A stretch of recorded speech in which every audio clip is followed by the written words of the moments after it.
everyone, and welcome to another edition of American Scousers Fantasy Premier League show. So, I'm back joined with Mateusz this week. He is in the dark, but he has returned from Paris, France. Mateusz, how are you, my friend? Bonjour. I'm very well. It's good to be back. Just so we're clear, that is exactly 2 more words in French than I understand. But that shouldn't surprise anyone who's been an avid listener to this program or any of the American Scouser programs that Gally is not that smart. He just likes to sound that way. So we're going to get going the way we do every single week on the fantasy show, and that is by reminding you about our Fantasy Premier League. It's the American Scouser Cup.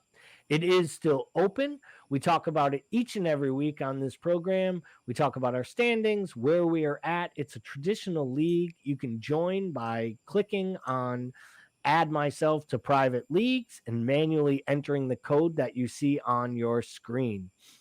Jump on in. It'll be a lot of fun. And to be honest, by getting involved, even if you're a little late to the party, you still have the opportunity to win one of our month scores, to get up on the high end of the leaderboard, and most importantly, to be automatically enrolled in next year's American Scouser Cup when we re-enlist and auto-submit this to start. So for all of you avid players out there that want to get engaged, please join the league and go ahead and join today. Well, I got to admit, I wish some people hadn't joined the league, about 17 of them, because if they hadn't, I might be in first place. But we're going to take a quick look. This is our American Scouser Cup standings. King of the Clop, Manny is sitting up top right now, 85. Great score week. I'd like to say it was the highest in the American Scouser Cup, but we'll find out. Someone might have done a little better than that, just a little, even this week on this podcast. But 85 is an amazing score, and let me tell you, a 294 after 4 weeks, that puts Manny Lopez, or King of the Clop manager, at top 23,000 in the game, which is inside the top 0.7% of the entire 9.2 million players. So really impressive to Manny. Really good job, by Nunez Business, FPL Unknown. These are all really, really good scores. As we're starting to see some of those folks who want it to be up near the top, played their wild cards, played their triple captains, used their bench boosts, they're starting to kind of find their way down the ladder. So I'm sorry for, I think it was Fradiola Farteta, but I'm not sure we're going to be finding you at the top of the leaderboard again. But if you get back up there, we'll make sure to mention you. And, well, who knows? I may mention you every single week right up until the moment that somehow you fall below Bickler in the standings, which will take some real work. Next year. So keep it up, all the good work. Get your transfers in, join the leagues, and hopefully we'll find some of our American Scouser folks up on this leaderboard eventually. But Mateusz, we're going to go to the next spot where we go every week, which is with the team of the week. So this is looking at match week 3, team of the week. So before we get going, how many of these players did you have in your side this week? I had two players. I had Trent and Holland.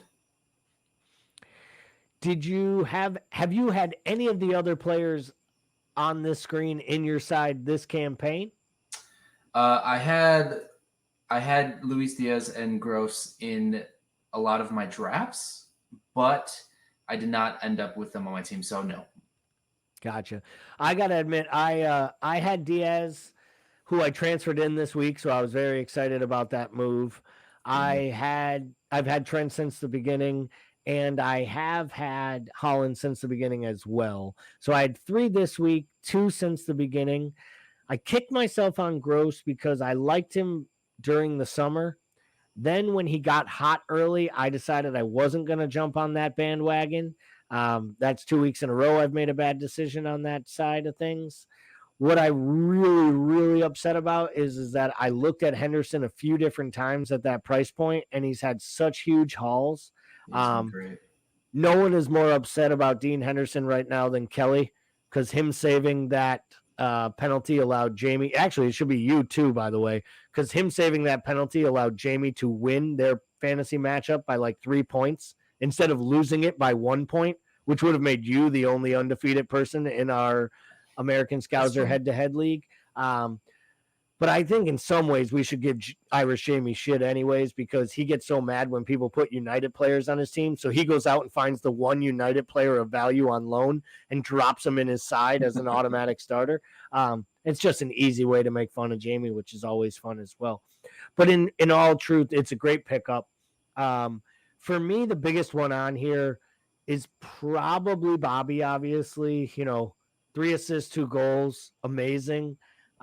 Anyone who listens to the Premier League show this week, you'll know my start of the week was Sterling, mainly because Pickler had already used Bobby.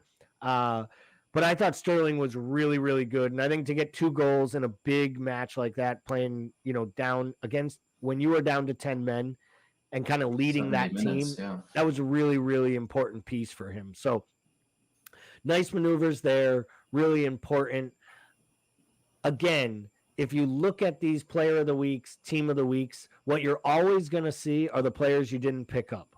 What you need to be able to do is realize, did the transfers you made or the moves you make set you up for long-standing success?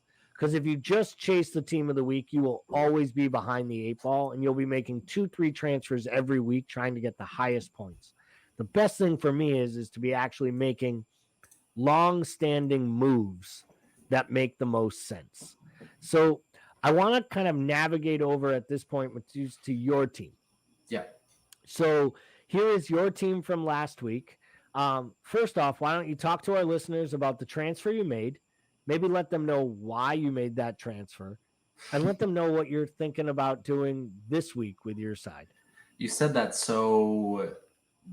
as if it was a bad idea. It was kind of a bad idea, but granted, I don't quite know what possessed me to bring in Højbjerg. I think with Aston Villa playing as poorly as they're playing, I have no faith in Bailey.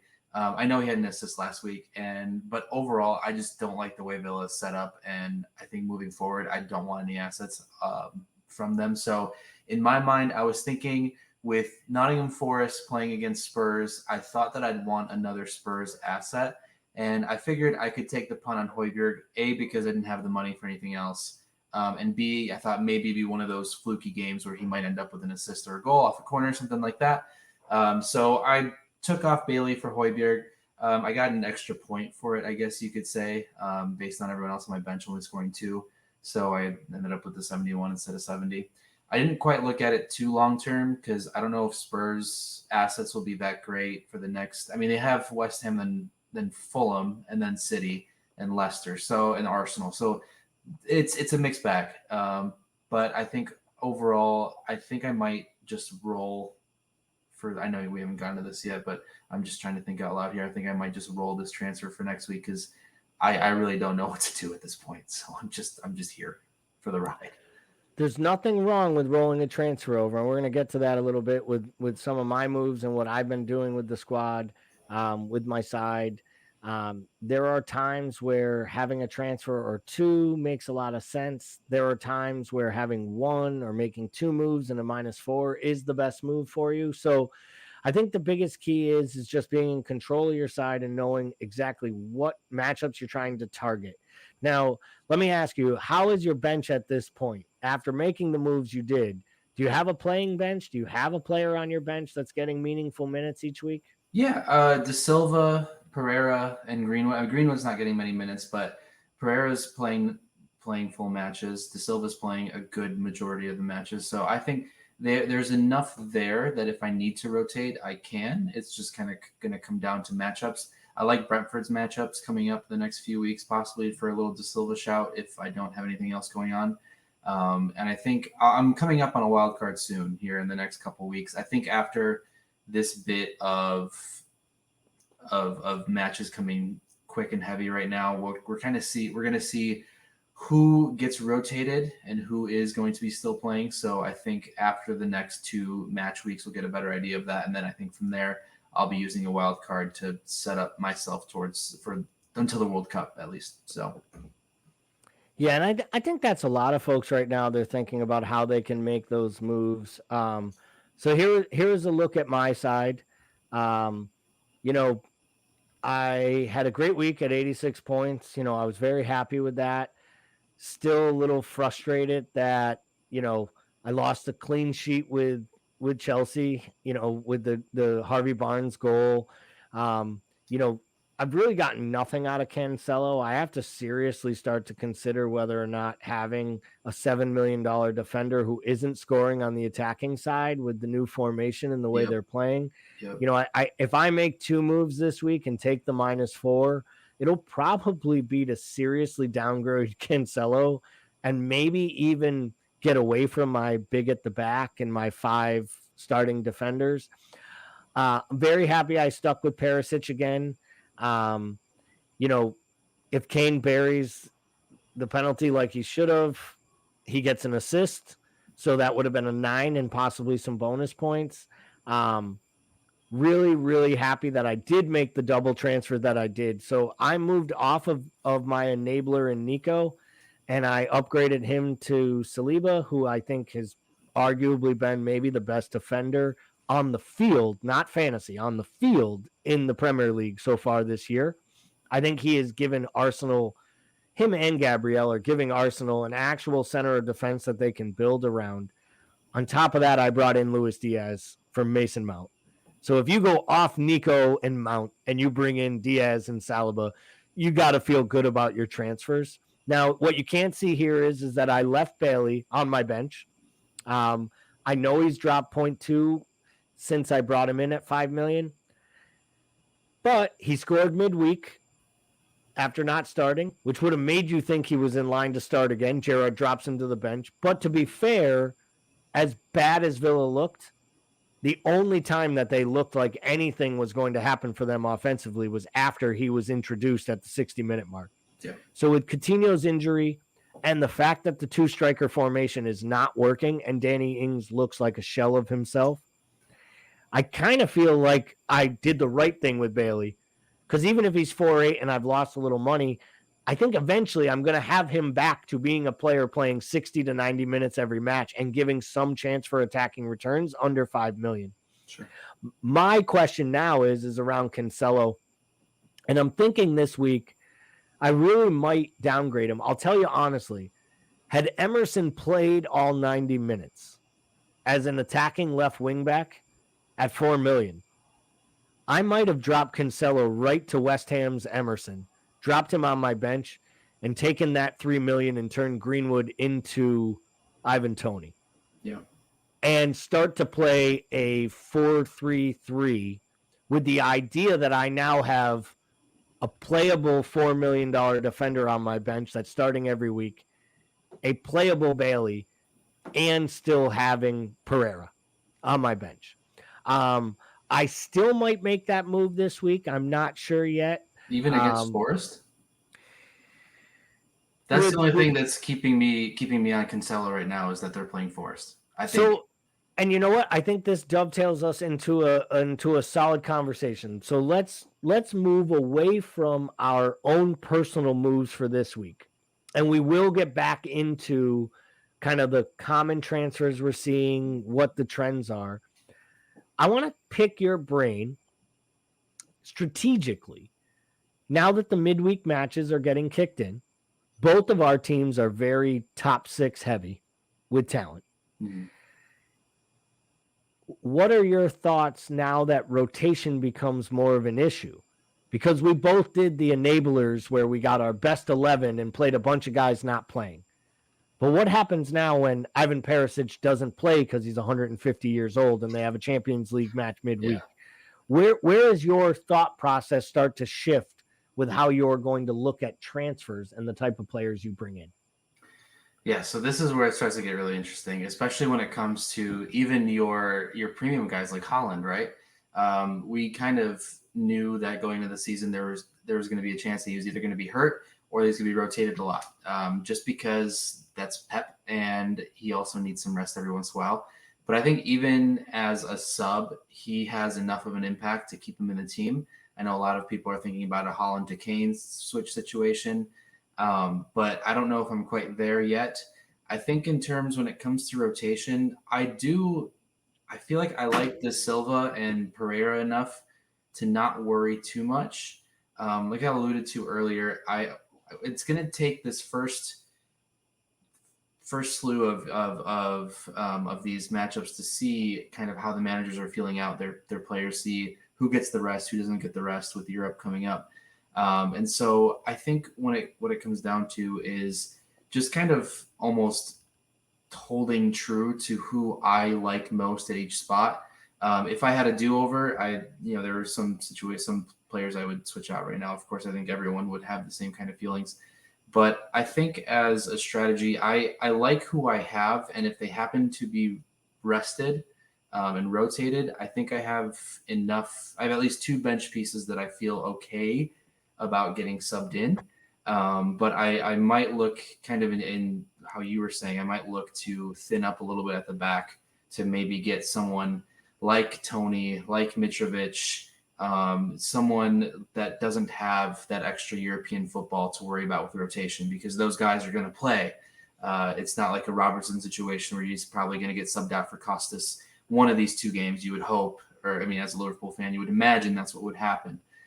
So I think I like who I have. It's just a matter of seeing these next 2 match weeks to see what's at stake here for each manager and how they're going to approach this. And that's kind of where I'm at. No, I apologize. I didn't look at it too deeply. Where are you at with your keeper at this point? I actually, while I was in Paris, I decided to send Iverson away and bring in Ramsdale.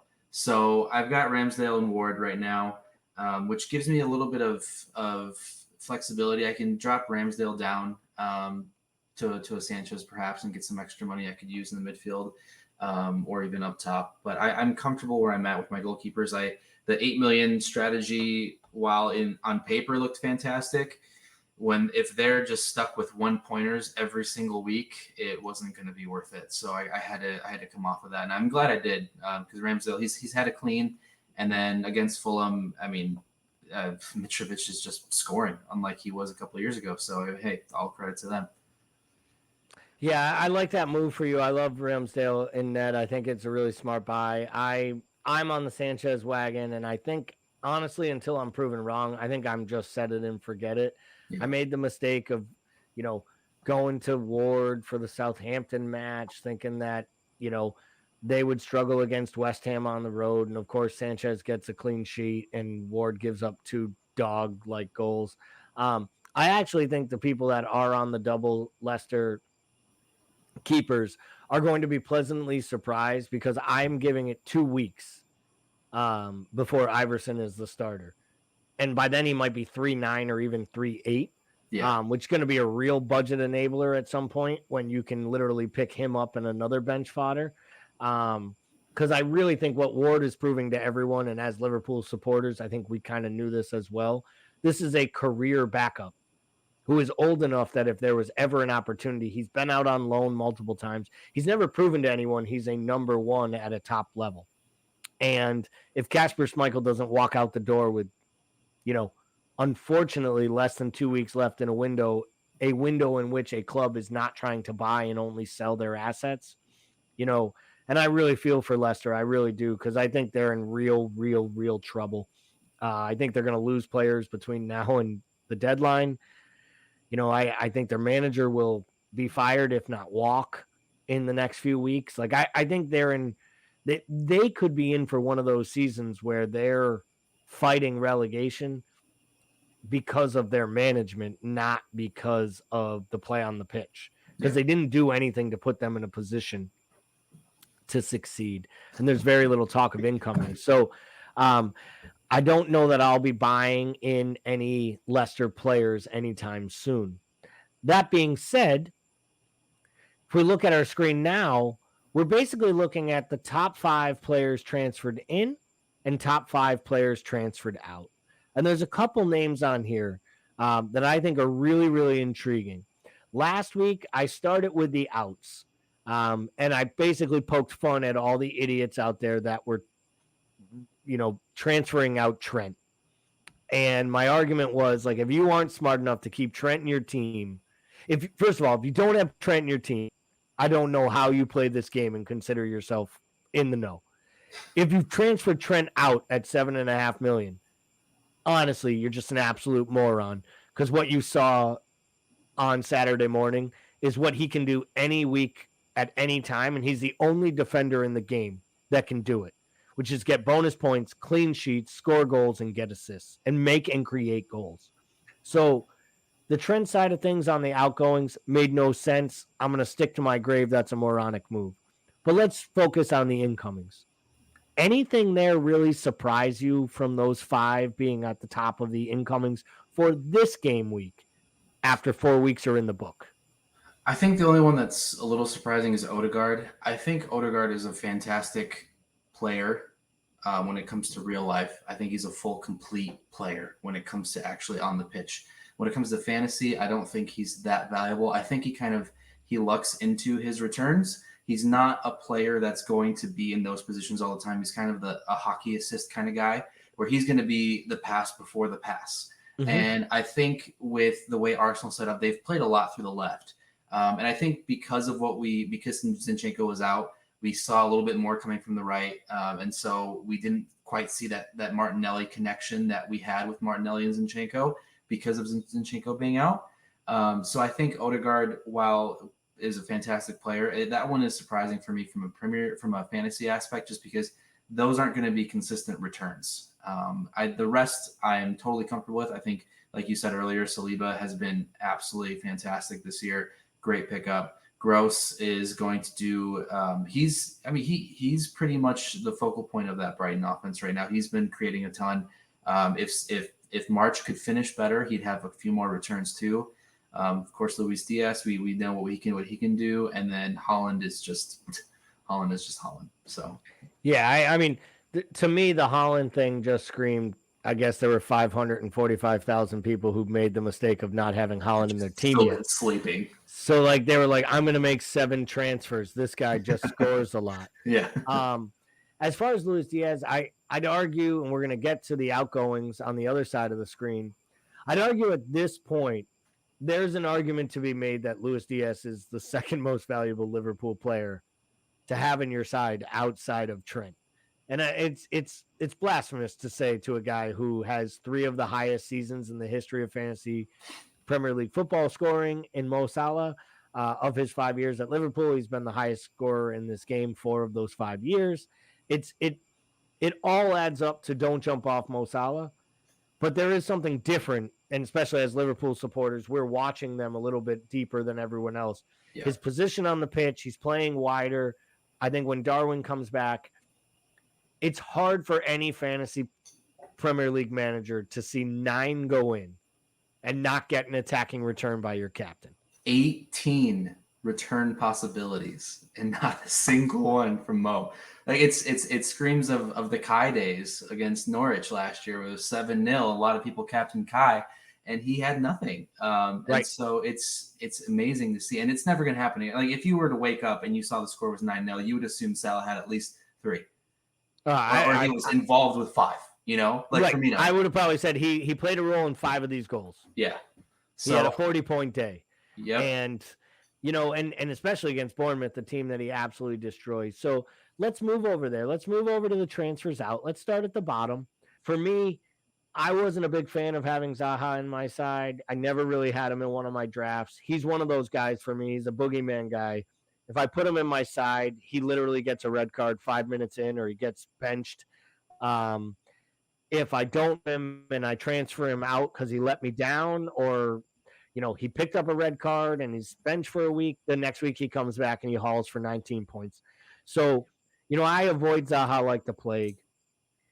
The thing about Zaha is I don't love his price point. I didn't love him as a 7-point midfielder. I thought there was too much value and quality at the 8 million priced midpoint level and at the 5.5 and below. So for me, you're just over investing there. If I were going to have Zaha, I'd have Martinelli, and I would have picked up the 0.4 that I did, by the way. The next one on the list, I think, is intriguing to talk about. Son has gone 4 consecutive matches without scoring, without contributing to a goal involvement. And more importantly than anything, he's been subbed off with 20 to 25 minutes left in every match for Richarlison, and then Spurs usually go on to score, and oftentimes Richarlison has a lot to do with that. Yeah. So that coupled with the fact that you could argue Kulusevski has been Spurs' best player since the start of the season is starting to make me think that Son's spot long-term might actually come up for play here. And I want to be clear. I believe that Heung-min Son is the best player outside of Manchester City or Liverpool in the entire Premier League. I think he's better than Harry Kane. I think he's better than anyone on Arsenal, everyone on United. I think he's that good. And I honestly think he's the one player on Spurs that would walk into both the Liverpool and City starting lineups and be a first-team 11 player. Yeah. That said, he doesn't look like an $11.9 million asset in fantasy EPL right now. So I can understand. I've already shared my thoughts on Cancelo. What are your thoughts on the $7 million defender who's struggling at bringing any returns outside of clean sheets? I think we assumed City. We thought City would change the way they play a little bit. Bring someone like Haaland in, you're not going to play the same way you did before because you have this target, this number 9 guy that you haven't had. But I don't think we were quite expecting that Cancelo would be completely removed from any sort of attacking return. Right? He'll get in the box for some corner kicks here and there, but he is not involved like he was last year. And I think what something could help him potentially are those match weeks where Haaland gets rested, where he kind of has the role that he had last year. But if Haaland is playing, we're going to see a different system under Pep right now. And at $7 million, it's hard to say.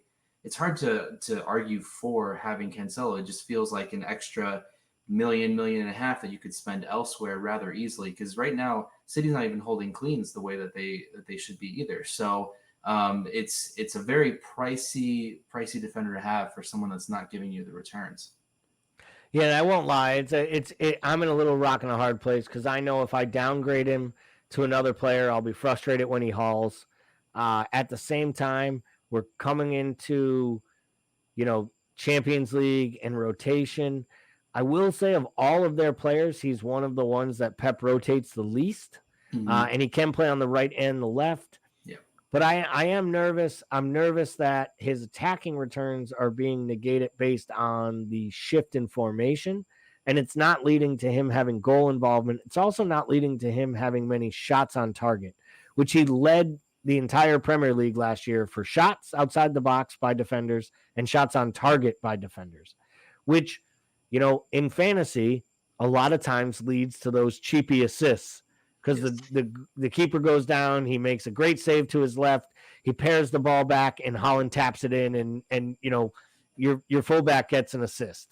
And I think that's where he and Trent always offered this different level of next level stats.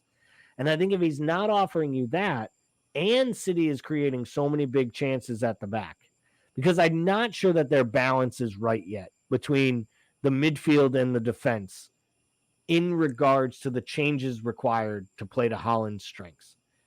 Will that happen post-World Cup, second half of the year when they go on their inevitable 17 on the spin? Yes. So maybe that's when I need the $7 million. But I'm not sure right now. I wouldn't be better off having a $5 million defender or even a $4.5 million defender, right, and finding a way to increase either one of my forwards or maybe even that midfield position, to bump myself up into something that allows me to compete at a little bit of a higher level. So the next two, let's skip over Mo for a second. We'll close it out with him. Let's go to Zinchenko. This makes no sense to me because I heard it was a precautionary thing and he'd probably be back by this week. The fact that almost 670,000 people have jumped off of Zinchenko after missing one match is a little shocking to me. Do you think that's knee-jerk, or do you think people actually believe that now that Tierney's back healthy, that's more of a rotation spot I think it's a little bit of both. From what we heard, it was a sprained knee. My only thing is, if he was fit enough for this upcoming match week, I think he would have at least featured on the bench. Because if he wasn't going to feature on the bench in for a match, then having that next match happening 3 days later, then he's probably not going to be fit for the match after that either. So I think he's going to be out for at least 2 matches, if not maybe 3 to 4. So I think if you had a plan in mind where maybe you just wanted to go to Saliba for those couple weeks while he rests up and gets healthy again, then that makes sense. So I think it might be a little bit of both, where I think that the injury is a little bit more severe than just one match. But I also feel like if I had him in my team, I don't know if I'd come off of him unless I really had to. So now the elephant in the room, the 415,000 plus people that are walking away from Mo Salah right now. Do you believe that they are reading the tea leaves properly? And there may be a little bit of a shift in the way Liverpool is going to attack and or teams are defending us? Or do you feel this is just, I'm bitter, they scored 9, I got 6 because I captained that SOB, and he needs to go, and he needs to go now? It's definitely more of the latter, because when you look at what he's doing on the field, his expected goals, his expected assists, his expected returns, they're at the same level they were last year. It's just the fact of the couple finishes that haven't gone his way, right? I mean, there were 2 chances in that Bournemouth game where he 99% of the time puts those away. The one across the center of the pitch where he literally has an open goal in front of him. You don't miss that. That never happens. And then later in the match, I think when Fab plays that little ball over the defense, he has a little one-on-one with the keeper. He also hits it right at the keeper. So I think that's definitely knee-jerk. There's so much still that Salah has to offer. Liverpool themselves their returns, or at least their offense, they have the best offense of the Premier League this year in terms of expected output. So the chances are there. It's just recently it's been a little bit more spread out, and then he just hasn't been converting the way that he typically converts. But it's silly to me that so many people are going off of him. But I think it's just part of having 9 goals and not seeing any sort of returns from it. Yeah, I got to agree. As far as Mo goes, the frustration, there was some frustration there. I think there was a little bit of frustration on his part as well. He wanted in those goals. I mean, let's be totally honest. The first goal, if he just sticks his right peg out, he could have walked the ball into the net, but he's so afraid of using his right foot. He tries to hit that thing with the left outside of the left foot to just tap it in instead of literally just walking it in. Like, it could have just made contact with his foot and would have went in the net. Yeah. The only way you miss that is let it spin off the outside of your left peg. And it finds its way outside the post, and you're like, how does Mo Salah not score that? Maybe it's kind of that feeling right now that it's just not coming together for him. Even when he scores a goal, it doesn't feel like it's a natural Mo goal. I mean, we had one, it took the ball bouncing off of Darwin and bouncing off a keeper, and then him basically slotting it in. There hasn't been a Mo moment yet in this entire campaign. Yeah. And for that, I'm sure as hell not jumping off him before the moment comes, because the moment could come against Newcastle where he drops 5. And I'm not going to be the guy who doesn't have him on his side. That said, I'm also not going to be the guy who has him as captain on Wednesday. So as we close this out, let's talk a little bit. Do you know who your captain is yet for this week? My captain's going to be Mo. Okay. Okay. Yes, it's Mo. I flirted with Jesus. I thought about Holland, but a little bit of that rotation scares me because I don't know if Holland's going to be rotated this week for Forest or if he's going to be rotated after Forest for Villa. So that's the only thing that's kind of. I mean, if Holland plays this week, then I'm not going to captain him next week. But if he doesn't play this week, then I'm captaining him next week. Kind of how am I going? But Mo, I'm going Mo for captain. I feel this is the match week. I like the call. I don't believe that City is going to rotate Holland off of a start this midweek just because he played on the weekend. It's not like he exerted a bunch of energy out there. He got his 3 goals. I think anytime you take a guy off a hat trick and he doesn't get to start the next match, he's pretty upset. And I think they build on that, especially with a home match. I'll probably captain Holland at this point. I do think Jesus is a legitimate shout because I'd argue that no team has looked more disjointed than Villa on all levels: attack, midfield, defense. I genuinely don't like any part of it. Yeah. So, I think that as much as Jesus is a legitimate call to captain again, as someone who kind of got burned captaining him against Bournemouth, or not captaining him against Bournemouth and then captaining him last week, like it just, I feel like, it's Mo or Holland for me.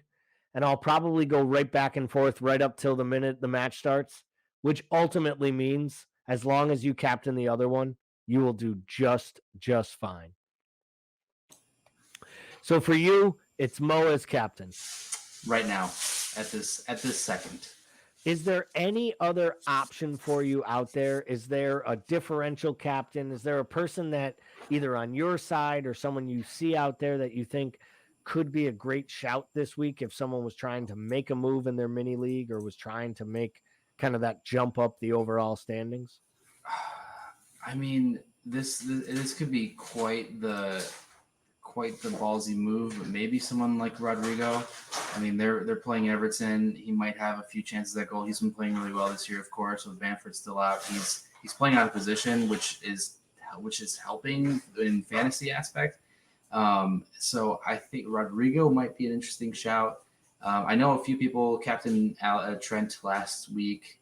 I don't know if I'd go so far as to say to do the same this week. And possibly maybe a Chelsea defender, maybe Reece James, maybe Marco Cucurella. I mean, if Fofana starts and plays center back, I have more faith in Reece James because he gets to actually play that right wing back role that we want him to play. And he's not stuck at right center back. So that's kind of where I would be with that. But I think Rodrigo could be someone interesting, or a Chelsea defender if Fofana ends up playing. Yeah, I like the Chelsea defender call. I don't know that Fofana will be registered in time to play midweek because I don't think that transfer will actually be done until Wednesday, or even Thursday on deadline day, just by the time it's actually cleared and fully through. So for me, I think the captaincy options this week are really down to Mo, Holland, Jesus. It's our top 3 captains. I think if you were looking for one, it isn't that hard to twist yourself up into the fact that Harry Kane isn't getting enough credit because he's just scoring goals, and that's what Harry Kane does. And I know he missed a penalty, but West Ham hasn't looked good. They've looked disjointed. They lost another, they lost a center back early. They then lost their best fullback. They yanked Emerson at half, which makes me think that Moyes didn't like the way that everything was shifting with him there. So I still don't know that they have a feel for what they should be doing defensively. And I think when West Ham isn't hitting you on the counter, they're even more susceptible at the back. And I think if that match was at Tottenham, I might think about captaining Harry Kane. If he was in my side, I'm just struggling with getting away from not captaining Holland.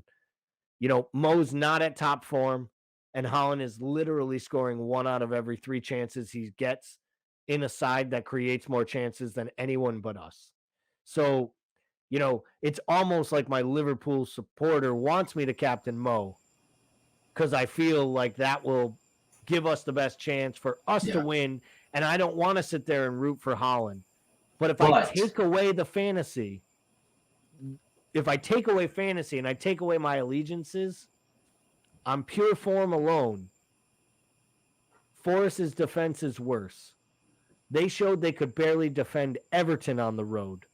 Yeah. They're playing at Manchester City, and Newcastle has shown better defensive resolve, and their ability to actually defend City by attacking them gives me a little bit of peril on how we might actually go out there. So I think I'm talking myself into Holland, which ultimately means Mo gets 20 and Holland gets 2. And that's exactly why I want you to go with Holland, because we know that whoever you don't go with is going to haul. So do all of us a favor, all of your friends at American Scouser who are Liverpool fans, who care more about that than fantasy, I think, go with Holland and everything will be okay. All right, there it is. It has been said. Mateusz has made the call. Galleys Galacticos, they captain Holland. Everybody, get behind Mo. Well, thank you everyone for watching another edition of the American Scouser Fantasy EPL show. We hope that our insight, tips, and tricks will help each and every one of you find the right transfers, find the right hauls, pick the right captains, and if for any reason it didn't work, don't go blaming me or Mateusz, because we kind of warned you not to listen to us. So thank you very much for listening. Thank you again for all your comments. Like, subscribe so you can get more of this great content.